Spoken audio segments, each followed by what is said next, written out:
Salam, hər vaxtınız xeyir olsun. Birinci suala baxırıq. Birinci sualda nədir? Sanij yanvarda $45, fevralda $55 və martda $65 yığdı. Sonra aprel ayında $30 xərclədi. Xərcləmədən əvvəl onun neçə dollar yığmışdı? Yəni burada 30 daxil deyil. Çünki xərcləmədən əvvəl soruşduğu üçün $45 üstəgəl $55 üstəgəl $65 nəyə verəcək? $165. Bu da olacaq C variantı. İkinci sualda nədir? Əgər deyir ki, P üstəgəlsin G 9, Q üstəgəlsin R 11, R üstəgəlsin B 12 olarsa, T çıxılsın 2G üstəgəlsin 3R qiymətini tapın. Görürük ki, birinci dəyişəndə də Q var, ikinci dəyişəndə də Q var. Onun üçün P-ni əvəz eləyəcək necə? 9 çıxılsın Q, R-i də əvəz eləyinə 11 çıxılsın Q. Gətirib üçüncü dəyişəndə yerinə qoyuruq. R-in qiyməti 11 çıxılsın Q, üstə gəlsin. P-nin də qiyməti nə olacaq? 9 çıxılsın Q şəklində. Bərabər edir 12-yə. Buradan Q-nin qiymətini tapırıq. 4. Gətirib P-nin də qiymətini tapa bilərik. 9-dan çıxırıq 4-ü 5 qalır. P, R-in də qiyməti 11-dən çıxırıq 4-ü 7 qalır. Verilən qiymətləri gətirib yerinə qoyuruq. Burada nə olacaq? 18 olacaq. Sonra üçüncü sualda düzcaqlıq üstü verilib, bunun sahəsini soruşur. Düzcaqlığının sahəsi necədir? Eyni vurusun uzunluğu. Uzunluğu verilib 144 cm, eynin verilməyib. Onun üçün biz buradan düzcaqlıq tutacağı əsasən görürük ki, bura 90 dərəcədir. Niyə görə bilirik ki? Çünki düzbucaqlının bucaqları hər biri 90 dərəcədir. Burada 90 dərəcədir, burada 90 dərəcə. Buradan diagonal keçdiyinə görə AC diagonal olduğu üçün onda AD-ni tapa bilərik. AD-nin kvadratı bərabərdir. AC-nin kvadratı çıxılsın DC-nin kvadratı. Onda nə olacaq? AC olacaq 145-in kvadratı çıxılsın 144-ün kvadratı. Bunu belə açışlar kimi yaza bilərik. A kvadrat çıxılsın B kvadratın açış şəkildə yazmaq olar. 145 üstə gəlsin 144 vurulsun 145 çıxılsın 144. Bu şəkildə yazanda deməli AD kvadrat bərabər nə olacaq? 289 vurulsun 1-ə. 289 17 çıxır. 1-dən də 1 çıxır. 17-ni də 1-ə vuranda 17 olacaq. Deməli AD olacaq 17. Bizdən sahəsini soruşduğuna görə 17-ni də vuracaq 144-ə. Bu da nə qədər eləyəcək? 2448. Bu da olacaq C variantı. Sonra keçirik 4-cü sualda. 4-cü sualda nədir burada? Kəsirlə bağlıdır. Əvvəlcə köşdə 3 üstə gəlsin 1 çıxılsın, köşdə 3 çıxılsın 1, orta məxrəc tapmalıyıq. Elə bunun orta məxrəci nə olacaq? Köşdə 3 üstə gəlsin 1, vurulsun köşdə 3 çıxılsın 1. Əvvəlcə köşdə 3 üstə gəlsin 1, vurulsun köşdə 3 çıxılsın 1-i köşdə 3 üstə gəlsin 1-ə böləndə burada üstə gəlməsi gedir. Nəyə qalır? Köşdə 3 çıxılsın 1. Ona görə yazmışıq burada köşdə 3 çıxılsın 1 yazdıq. Sonra bunu yazandan sonra bu ifadəni, yəni köşdə 3 üstə gəlsin 1, vurulsun köşdə 3 çıxılsın 1-i, köşdə 3 çıxılsın 1-ə böləndə çıxması buradan gedir. Nəyə qalır? Köşdə 3 üstə gəlsin 1. Bunu da mötərizədə yazacaq. Sonra sürətləri vurub assa, 2-ni köşdə 3-ə vuranda 2 köşdə 3 eləyir. Yazmışıq bura. Çıxılsın. 2-ni də 1-ə vuranda nə eləyir? 2 eləyir. İndi ortada çıxma var deyə mötərizənin səsinə təsir edəcək. Çünki mənfini müsbətə vuranda nə olur? Mənfi eləyir. Onun üçün 2 köşdə 3 çıxılsın. Çünki mənfini dediyim kimi müsbətə vuranda burada 1-in qarşısında müsbət olduğu üçün mənfi olacaq. Çıxılsın. 2-ni də 1-ə vuranda çıxılsın 2 olacaq. 2 köşdə 3-lər buradan gedir buradan. 0 qalır. Çünki 1 müsbət 1 mənfi olanda gedir. Mənfi 2 çıxılsın 2, mənfi 2 çıxılsın 2 nəyi verəcək? Mənfi 4-ü verəcək. Altdakı da köşdə 3 üstə gəlsin 1, köşdə 3 çıxılsın 1 nədir? A kvadrat çıxılsın 1 kvadrat açışıdır. Onda yazırıq köşdə 3-ün kvadratı çıx, köşdə 1-in 1 yox, elə köşdə deyilir. Köşdən onsuz da 1 çıxacaq. Birində kvadrat 1 olacaq. Məsələn, burada 2 olsaydı, 2-nin kvadratı nə olacaqdı? 4 olacaqdı. Bu şəkildə yazardınız. Çünki burada bir köşün içərisində deyil, köşə daxil deyil. Onun üçün nə olacaq? Elə onun kvadratı yüksəldəcəksiniz. Onun üçün burada nə olacaq? Köşdə 3 çıxılsın 1. Bu da nə olacaq? Köşdə 3-ün kvadratı eləyəcək. Köşdə 3-ün kvadratını eləyəcək. 3 çıxılsın 1. Bu da olacaq 2. Müsbət 2. Mənfi 4-ü də 2-yə böləndə olacaq mənfi 2. Bu da olacaq B variantı. Sonra 5-ci sualda nə deyir? X-in bütün mümkün vəhdələri cəmini müəyyən edin. Əvvəlcə kəsrin məxrəcini tapmaq lazımdır. Kəsrin məxrəcini olacaq. X çıxılsın 100 vurulsun 2 şəkildə. Sonra bu ifadəni buna böləndə burada qalacaq yalnız 2. 2-ni 6-ya vuranda 12 eləyir. Sonra x-i də burası nəyə? Çünki 2-ni bu ifadəyə böləndə, bu ifadəni daha doğrusu 2-yə böləndə 2-lər buradan ixtisara gedir. X çıxılsın 3 qalır. Qarşısında da x var deyə x-i vurasınız, x çıxılsın 3-ə. Burada nə olacaq? Çarpaz şəkildə vurursunuz. Çünki tənasibdir. Belə bu şəkildə vurursunuz. Buradan nə olacaq? Mənfi x kvadrat üstə gəlsin 13x çıxılsın 42 bərabər 0-a. Mənfini itirmək üçün hər tərəfi mənfi vurmaq lazımdır. Bu olacaq nə? X kvadrat çıxılsın 13x üstə gəlsin 42 bərabər 0-a. Bizdən viyyəti yazsan x1 üstə gəlsin x2 nə olacaq? 13 olacaq. Köklər cəmi verir. Çünki viyyətdə nə deyir? x1 üstə gəlsin x2 bərabərdir. Mənfi b bölünsün nəyə? A-ya. A burada 1 olduğuna görə 1-ə bölürük. B-imiz mənfi olanda müsbətini götürürük. Çünki mənfi olanda müsbət edir. Əgər bura üstə gəlmə olsaydı nə olacaqdı? Mənfisini götürərdik. Yazardıq ki, mənfi 13. C-nin də qiyməti bizdən istədi desəydi ki, köklər hasilini tapın. Köklər də hasili nə olacaqdı? Köklər də hasili x1 vurulsun x2 42 olacaqdı. Bizdən də düzgün variant hansı olacaq? A variantı olacaq. Çünki köklər cəmin soruşduğuna görə. 6-cı sualda nə yazmışıq? Yazıb ki, bizdən 2x çıxılsın 1 16 olarsa 8 burada qüvvətində yazılıb ki 1 çıxılsın 2 çıxılsın 2-ni qiymətini tapın. Onun üçün 16 bilirik ki 2-nin üstü 4-dür deyə əmsallar eyni olduğuna görə qüvvətləri hesablaya bilərik. Və bunları eyni deyə buradan xətt seçmişik. Sadələşdirir. X-in qiyməti olur 5. Gətirib yerinə qoyanda 8-i də 2-nin üst şəklində, çünki 2-nin üstü 3, 8 deyilir deyə. Buradan 3-lər ixtisar gedir. Çünki 3 hardan oldu burada? 5-dən də 2 çıxanda 3 qalır. Bunlar ixtisar getdi. 2-nin üstü 1 də nə verəcək bizdən? 2-ni verəcək. Sonra 7-ci suala baxırıq. 7-ci sualda bizdən verib ki, x üstə gəlsin y 8, x vurulsun y 15 olarsa, x kub üstə gəlsin y kubun qiymətini tapın. Baxın, bunu niyə görə belə yazmışıq? Onu da sizə izahlayayım. Bunun artışı necədir? Yazırıq buradan x üstə gəlsin y, sonra vurulsun x-in kvadratı, çıx burada x y üstə gəlsin y-in kvadratı. İndi x kvadratı üstə gəlsin y-in kvadratı artışı var da, x-in kvadratı üstə gəlsin y-in kvadratında artışını yazırıq. Bunun da artışı nə olur? X üstə gəlsin y mötərizədə kvadratı çıxılsın 2x hərəkətdir bu.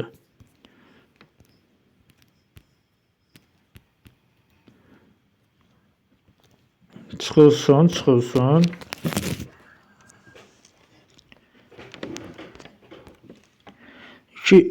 y. Bunu nə üçün bura 2x y yazırıq? Çünki bunu açanda x-in kvadratı üstə gəlsin. İkimizdir 2x y çıxılsın, üstünə gəlsin daha doğrusu y-in kvadratı çıxılsın 2x y. Bax görürsünüz x y, 2x y-lər buradan mənfi 2x y, bu da müsbət 2x y ixtisara gedir. Yəni 0 olur da. X-in kvadratı üstə gəlsin y-in kvadratı qaldı mı? Onun üçün buradan yazırıq. Bunu birin yazanda dediyim kimi burada açanda, kubları açanda burada x, y var deyə mənfi. Onda mənfi x, y çıxılsın 2x, y də verəcək bizdən nəyi? Mənfi 3x, y. Qiymətlərini gətirik, yerinə qoyur. X üstə gəlsin y nəyi verir bizdən? 8-i verir. Bunun qiyməti 8-dir.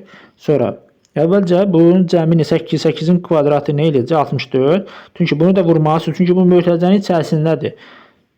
Diqqətli olun ha. Birinci bunu həll eləməlidir. 64-dən çıxarsınız 45-i. 45 də hardan gəldi? X vurulsun y hasili 15 də gətirib yerinə qoyuruq. 100 vurulsun 15, 45 eləyəcək. 8 vurulsun 64 çıxılsın 45 nə olacaq buradan? 19. 8-dən 9-a vuranda 152 olacaq. Bu da D variantı. Sonra 8-ci sualda xarici bucaqların cəmi ilə bağlıdır. Üstənin xarici bucaqların cəmi nə olur? 360 dərəcə olur. Sonra 9-cu sualda çətin sual deyil. Hardan başlamaq lazım onu deyəcəm sizə. Əvvəlcə bu ifadəni sadələşdirirsiniz. Bu eləyir nə? Yuxarıda yazmışıq 3/2, burada yazmışıq 3/2. Sonra bu ifadəni sadələşdirməlisiniz. 2-dən çıxmalısınız. 1 bölünsün r. Bu da qalır 2r bölünsün 1. 2r çıxılsın 1 bölünsün 2 qalır.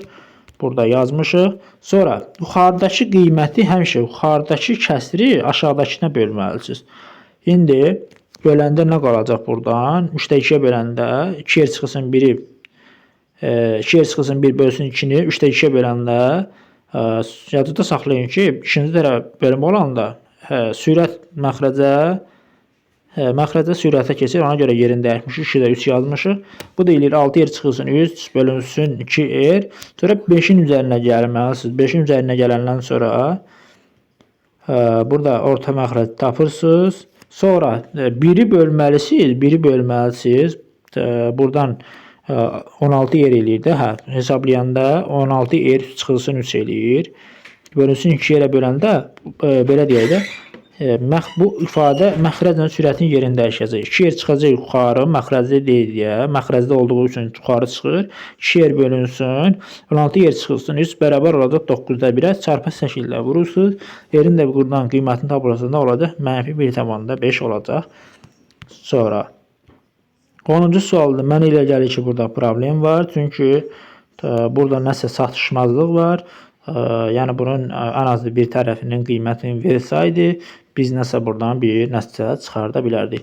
Yenə də siz baxarsınız, nəsə bildiyiniz olsa, rəy bölməsində öz bildiklərinizi paylaşarsınız, bizə də faydası olar. Sonra 11-ci sualda burada 2 dənə cədvəl verilib. Sol tərəfdə üstə gəlmədir, sağ tərəfdə vurmadır. A-nın üstə gəlsin B nə verəcək? 25 verəcək. Çünki A-nın 25 nəyin kəsməsidir? A ilə B-nin kəsməsidir. Sonra bu tərəfdə hasillərdir. C-ni A-ya vursaq 75 eləyər. B-ni də C-yə vursaq, B-ni də C-yə vursaq 100 eləyər. Əvvəlcə bu iki ifadəni alt-alta bölürsünüz. A vurulsun C, B bölünsün C. Buradan C-lər ixtisara gedir. 100-dən də 75 ixtisara aparırsınız. Hər tərəfin 25-i 4-də 100 qalır. Buradan B-ni əvəz edirsiniz 4A bölünsün 3-ə. Gətirib harada yerinə qoyursunuz? Birinci dəyişəni yerinə qoyursunuz. Burada olur A-nın qiyməti 75 bölünsün 7-yə. C-ni də buradan tapa bilirsiniz. C-nin də qiyməti olacaq buradan 7 olacaq. Sonra 12-ci sualda fikir verin. Nədir? Rubik aşağıdakı nümunəyə uyğun olaraq düzgün sarı 8 bucaqlılar və yaşıl kvadratlar istifadə edərək qruplar düzəldir.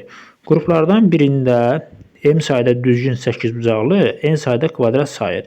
M ilə N arasındakı fərq 39 olduğuna görə M üstəgəlsin N-in cəmini tapın. Görürsünüz, baxın, birinci şəkildə bir dənə yaşıl var. Sonra 4 dənə də 6 bucaqlı var, sarı. Şimdi şəkildə fikir versək, görərik ki, 4 dənə yaşıl kvadrat var, 9 dənə 6 bucaqlı var. Üçüncü şəkildə də fikir versək, görərsiniz ki, 9 dənə yaşıl kvadrat var, 16 dənə də 6 bucaqlı var. Onda belə çıxır ki, bu qayda necə gedir? Çünki birinci yerdə hər biri kvadratdır. Birinci yerdə duran kvadratdır. Növbəti məsələn, 4-cü şəkildə birinci nə ilə başlayacaq? 9 ilə başlayacaq. Məsələn, bax, birincinə baxırıq. 1 ilə başlayıb, düzdür, 4 ilə bitib. Axırıncı ilə başlamalı. 4 ilə başlayıb, 9 ilə bitməlidir. İndi 9 ilə bitib, 9 ilə başlayıb, 16 ilə bitəcək. Yəni, belə çıxır ki, bu düsturdan hesablanır. En üstə gəlsin 1 düsturundan hesablanır. Yəni, belə deyək də, ta ki, 28-ci şəkildə birinci yerdə duran neçə olacaq? 28-in kvadratı olacaq. Məsələn, 5-ci yerdə hansı duracaqdır? 5-ci yerdə 5-in kvadratı 25. Sonra 30, 5 də 1 gələndə 36 olacaqdır. Yəni, sıra nömrəsinin üzərinə 1 gələndə axırıncı verir. Onun üçün bu qayda ilə gedirsiniz, tapırsınız. Eyni olacaq burada 19. Deməli, 39, onun belə deyil, 19-un kvadratı eləyəcəyinə buradan 361. 20-nin də kvadratı nə olacaq buradan? 20-nin də kvadratı olacaq 400. Həqiqətən 400-dən 361 çıxanda 31 qalır. Daha doğrusu 400-dən 361 çıxanda 39 qalır. Bunu yazmışam 1-1. Yəni burada baxın birincində nə olub? Fərq 4 çıxılsın 1 3 olub. İkincində fərq nə olub? 9 çıxılsın 4 5 olub. Bu qayda ilə özünüz də görürsünüz ki, burada 2 2 artır. Belə də tapmaq olardı. Dediyim kimi ən yaxşı rahat yolu tutaq ki, bizə lazımdır neçə sıra nömrəsi. Sıra nömrəsini tapmaq üçün də fərqini bərabər eləyə bilərsiniz. Yazarsınız ki, n üstə gəlsin 1 bərabər 39-da buradan tapa bilərsiniz. Sonra 13-cü sualda nə deyir? Göl ətrafında 10 çadır qurulub və onlar ardıcıl olaraq 1-dən 10-a qədər nömrələnib. Röya müşahidə edir ki, ardıcıl olan istənilən 4 çadırda insanların ümumi sayı 10-a bərabərdir. Əgər birinci çadırda 1 nəfər varsa, ikinci çadırda neçə nəfər olduğunu tapın. Bunu bir qayda ilə gedirsiniz. Deməli, birinci çadırda 1 nəfər, ikinci çadırda 4 nəfər, üçüncü çadırda 1 nəfər, dördüncü çadırda 4 nəfər. Bu qayda ilə geçsəz, həqiqətən görərsiniz ki, bunların cəmi nə olacaq? 10 olacaq. Məsələn, istədiyiniz bir çadırdan başlasınız, görərsiniz ki, baxın, 3-dən başlasınız, 1 üstə 4 gələndə 5, 5 üstə 1, 6 üstə 4, 10 eləyir. Və yaxud da tutaq ki, 7-dən başlasaq, 1 üstə gəlsin 4, üstə gəlsin 1, üstə gəlsin 4, 10 eləyəcək. Və yaxud da 10-dan başlasaq, 10-dan hara gələcək? 4 dənə çadır. Baxın, 1, 2, 3, 4 dənə. 3-ə qədər gələcək də. İndi 4 üstə gəlsin 1, 4 üstə gəlsin 1, 5, 5 üstə 4, 9 üstə də 1 gəlir, 10 eləyir. Bu qayda ilə gedirsiniz. Amma 1-dən 4-ə qədər ədədlərin cəmini götürsəz, orada heç bir çadır uyğun gəlməyəcək. Ola bilər 3-ü 4-ü düz gəlsin. Məsələn, başlanğıcda bu çadırla bu çadırı toplayanda düz gəlməyəcək. Ona görə ən yaxşı elə 1 ilə 4-ün cəmini tapırsınız. Bu qayda ilə də tapmaq olar. Sonra 14-cü sualda nə deyir? Bir logistika şirkəti ümumi 100 bağlamanı idarə edir. Bu bağlamaların orta çəkisi 15 kiloqramdır. Bu bağlamalardan 15 kiloqramın ağır olanların orta çəkisi 18,4 kiloqram, 15 kiloqramda yüngül olanların orta çəkisi isə 12,2 kiloqramdır. Dişləmə prosesinə hazırlıq məqsədi ilə 15 kiloqramdan ağır olanların bağlamaları maksimum sayını tapın. Maksimum olması üçün digər bağlamalar daha az sayda olmalıdır. İndi orta çəkisi nə qədərdir? 15 kiloqramdır. Nə qədər bağlamam var? 100 dənə. Deməli, 100-ü vurursa 15-ə 1500 kiloqram. Yəni, biz elə bir ədədlər götürməliyik ki, bunlar 1500 kiloqramı ödəməlidir. Amma burada diqqətli olun. 15 kiloqram özdə olanlar var. Ona görə yazmışıq ki, 15 kiloqram olanlar M. 15 kiloqramdan çox olanlar N, 15 kiloqramdan az olanların sayını A desək. Onda biz 15 bağlamanın sayını belə yazarıq da. Yəni, 15 kiloqram olanlar M, üstə gəlsin. 15 kiloqramdan çox olanlar N, 15 kiloqram az olanlar A. Bunların cəmi nəyi verəcək? 100-ü verəcək. Və yaxud da hər bir çəkinin özünə vursam, orta çəkisini vursam, sayını elə deyək də, orta çəkisindən vursam, 15 kiloqram tapa bilərik. 15 kiloqram eləyər. Bunun üçün alt-alta buradan çıxırsınız. Burada qalır, səhv eləmirəmsə alt-alta çıxmışıq da.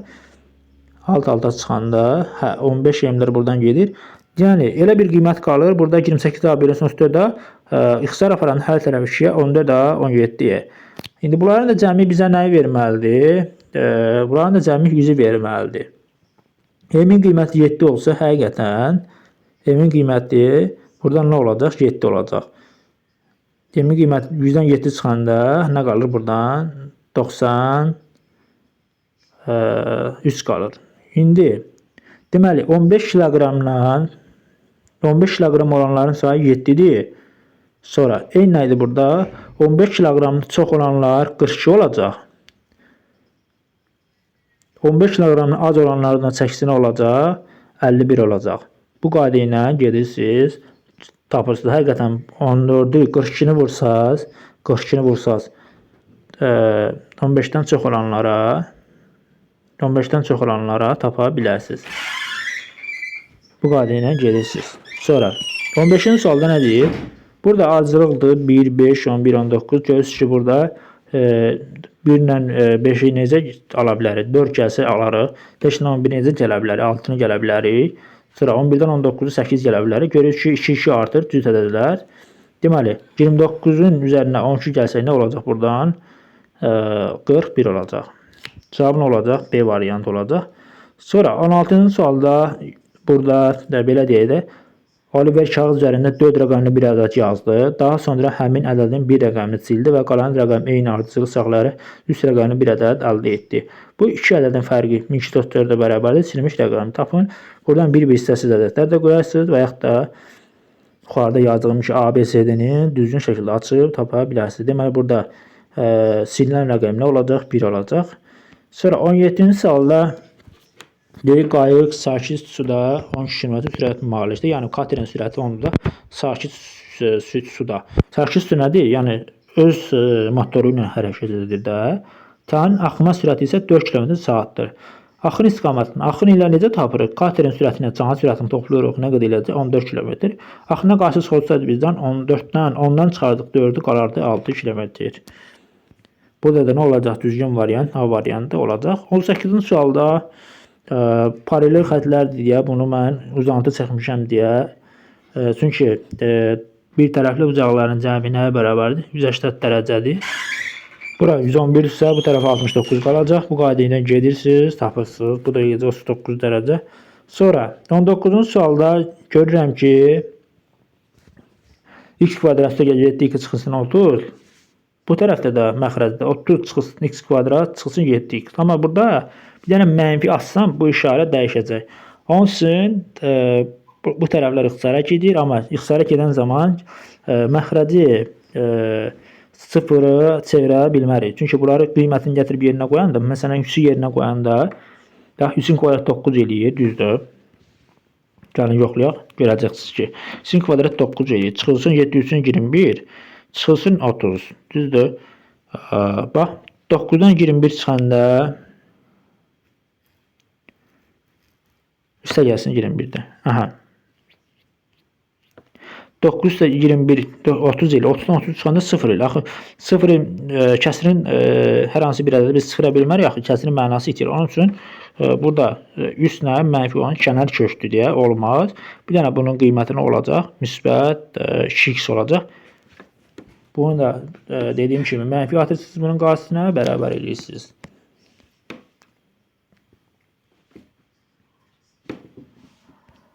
Sonra 20-ci sualda nə edirsiniz? Çarpaz şəkildə bunu bu tərəfə vurursunuz, bunu da 1-ə vurursunuz, həll edirsiniz. İkisinin də qiyməti nə olacaq burada? 1,1 olacaq. Sonra 21-ci sual, bir dəqiqə, 19, 21-ci sualda. 21-ci sualda nə deyir? Bir qızın 22 mavi, 108 qırmızı muncuğu var və hər iki rəngdən istifadə edərək qolbağı düzəltmək istəyir və sonra muncuqların artıq qalmamalıdır. O eyni cür ən çox necə ədəd əldə düzəldilə bilər. İndi daha doğrusu əlcək düzəldilər, başa düşmədim, muncuqdan nə tər əlcək düzəldirlər. Onu da başa düşmədim, açığı. Aha, indi baxın belə. Deməli görürsünüz ki 72 dənə mavidir, 108 dənə qırmızıdır. Ümumi nə qədər muncuq var? 180 dənə. İndi biz belə deyək də, bir dənə muncuğa 3 ilə 2-ni toplasaq nə qədər eləyər? Yəni 3 dənə qırmızı muncuq qoymalıyıq qolbağıya, 2 dənə də mavi muncuq. Bunların cəmi eləyəcək 5. 180-ı da 5-ə bölsək 36 dənə belə bir muncuq düzəldə bilərik. Sonra 22-ci sualda nə deyir? Düzbucaqlı prizma formasında olan bir pozanın ümumi səthinin sahəsi 114 cm-dir. Daha sonra bu pozanın ümumi səthinin sahəsi 69 cm kvadrat olan kağız üzlüyə yerləşdirilir. Görünən hissəsinin kub forması olduğu məlumdur. Yəni görünən hissənin kub forması olduğu məlumdur. Pozanın həcmini tapın. Görünən hissəsi. Baxın, görünən hissə burada mavi ilə çəkdiyimdir. Bax, diqqətli olun. İndi görürəm ki, ümumiyyətlə belə deyim də, həcmlə tam səthinin sahəsini bəlkə biriniz qarışdırırsınız. Çox adam qarışdırır. Mənə elə gəlir ki, ümumiyyətlə tam səthinin sahəsi kubların üzərində olanlardır. Məsələn, kubun bu üzü nə qədərdir? Tutaq ki, bu üzü nə qədərdir? Amma həcmi içərisində olan tutumda nə qədər, məsələn, su saxlama qabiliyyəti ola bilər? Yəqin ki, aydın olacaq. İndi pozan əslində bu pozandır. Bu şəkil buradan bura qədər pozandır. Sadəcə biz bunun həcmini tapmaq üçün eyni uzunluğun hündürlüyünü bilməliyik. İndi nə edəcək? 144-dən çıxacaq 69, qalacaq nədir? 45. 45 hara olacaq? Bax, bura olacaq. Bu hissə olacaq 45. İndi bu kub forması olduğu məlumdur, düzdür. Amma bunun bu yüzü, baxın, bu yüzü nəzərə almayacağım. Çünki belə deyildi, dediyim kimi, tam səthin sahəsi üzləri nəzərə alır. Çünki bu üz burada lazım deyil. Bu sonda hesablamalıyıq da bu üzü. Onun üçün başlanğıc bu üzü nəzərə alırıq. Buradakı, buradakı, bir də altdakı 5 dənə üz olur. 45-i bölürük 5-ə, düşür nə qədər? 9. Deməli bir üzün nə qədər olur? 9 sm kvadrat. Tutaq ki, bu üzdür. Bunun sahəsi nə olur? 9 sm kvadrat. 9 sm kvadrat. Onun üçün kub formasında görünən hissənin kub forması olduğuna görə kubun bütün tilləri bərabərdir. 9 nəyin kvadrat? 3-ün. Buradan aydın oldu ki, eni də 3-dür, hündürlüyü də 3-dür. İndi qaldı bura. Görünən hissə, baxın, bu klonkanın səthinin sahəsi nə qədər idi? 69 sm. Bunun bir yüzü 9 sm kvadrat olacaq. Bura 9. İndi yerdə nə qədər qaldı? Onun üçün yazmışıq ki, 69 çıxılsın 9 60. Baxın, görə bilirsiniz də 60. İndi bura 9 cm-dir getdi. İndi görürəm ki, yerdə neçə dənə üz qalıb? 4 dənə. 1, 2, bunun altındakı, bir də solundakı 4 dənə üz. 60-ı da 4-ə bölürəm, düşür nə qədər? 15. Yəni buradan buraya qədər nədir? 15 də düzdür? 15. İndi biz 15-i hansı rəqəmlərə vursaq, axı bunun eninə də vurmalıyıq. 15-i vurmalıyıq. Nəyə vursaq ki, 15-in 3-ü var, neçəsi yoxdur? 5-i. Onunla belə çıxır ki, buranın, belə deyək də, çünki tutaq ki, baxın, belə bir şəkil çəkirəm sizin, tam aydın olsun. Bura 3-dür, düzdür. Buranın səthin sahəsi də 15-dir, düzdür. İndi uzunluğu 5 olmalıdır ki, bu 15 eləsin də. Onda burada düşəcək nə qədər? 5 düşəcək. Bura 5 düşəcək, ona görə 5 yazmışıq. Hara 5? Buradan buraya qədər 5-dir. Qırmızı ilə seçdiyim. Bu uzunluq nə qədər olacaq? 8. Deməli, eni oldu 3, hündürlüyü də oldu 100. Həcmin də nə qədər olar? 3 vurulsun 3 vurulsun 8, 72 cm kvadrat olacaq. Sonra 23-cü sualda nə olacaq? Əvvəlcə 5-dən 5-ə qədər ədədlərin cəmini tapıram. Bunun üçün belə bir düsturumuz var. Sayını bilməliyik. Sayı necə tapacaq? 500-dən 5-dən 500-ə qədər görə neçə dənə belə bir ədəd var? Sayı olacaq, maksimum ədəddən minimum ədəd çıxırsınız, 500-dən çıxırsınız 5-i. Bunlar arasındakı 5 vahid fərq olduğuna görə 5-ə bölürəm.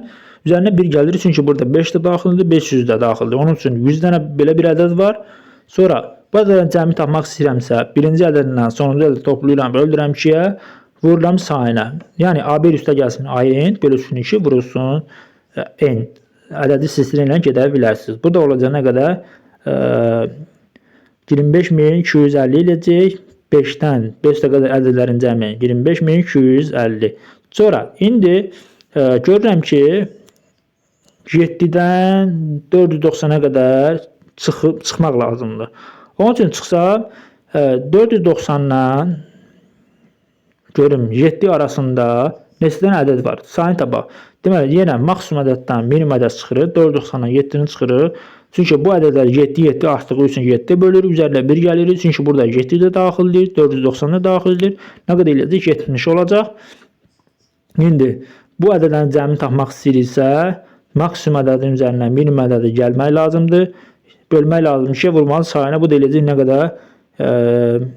17395. İndi 25250-dən də 17395 çıxanda bu da qalır 7855 qalacaq. Sonra 24-cü sualda kvadrat verilib. Sahəsi saniyədə 12 sm kvadrat sürətlə artır. Tərəfin uzunluğu 30 sm olduğu anda tərəfin uzunluğu artım sürətini tapın. Biraz sürətli oxuyuram. Necə tapasınız buradan? Əvvəl deyək ki, 1 saniyədə tutaq ki, x sm artırsa, onda yazacaq 30 üstə gəlsin x, 30 üstə gəlsin x sahəsinin, çünki biz enin uzunluğuna vurmalıyıq, kvadratın tərəfləri bərabər olduğu üçün. İndi əvvəl 9 idi, 9 hardan gəldi? 30 vuranda 9 eləyir, 12 sm artdığı üçün bu da eləyəcək 9 12. 9 12-dən təqribən burada ola bilsin ki, elə bir ədəd qoymalıdırlar ki, kök çıxmalıdır. Yəni nəzərə almayıblar deyə. Bu da təqribən çıxardanda 0,2 eləyir. Ümid edirəm ki, burada nəyisə bunlar nəzərə almayıblar. Sonra 25-ci sualda nə deyir? Sual işarəsinin yerinə hansı ədəd olmalıdır? Deməli 4'ü vuracağım 7'yə. Çıxacağım bu 6'nı yuxarıdakı 22'ni alacaq. 9'u vuracaq 6'ya 54. 54'dən 9 çıxanda 45 qalacaq. Sonra 8'i vuracaq 8'ə 64. 64'dən də 9 çıxanda 55 qalacaq. Bir dənə burada 10-cu sualda problem oldu. Bir də ki 24-cü sualda dediyim kimi tam bir ədəd vermədikləri üçün, yəni 912-dən kəsir kök çıxmırdı. Təqribi çıxartdıq deyə 0,2 qaldı. Yəni 30,2 eləyəndə 912 alınmır. Bacardığım qədər izah elədim. Yenə də ola bilər nəyisə səhv eləsəm şərh bölməsində öz fikirlərinizi bölüşdürə bilərsiniz.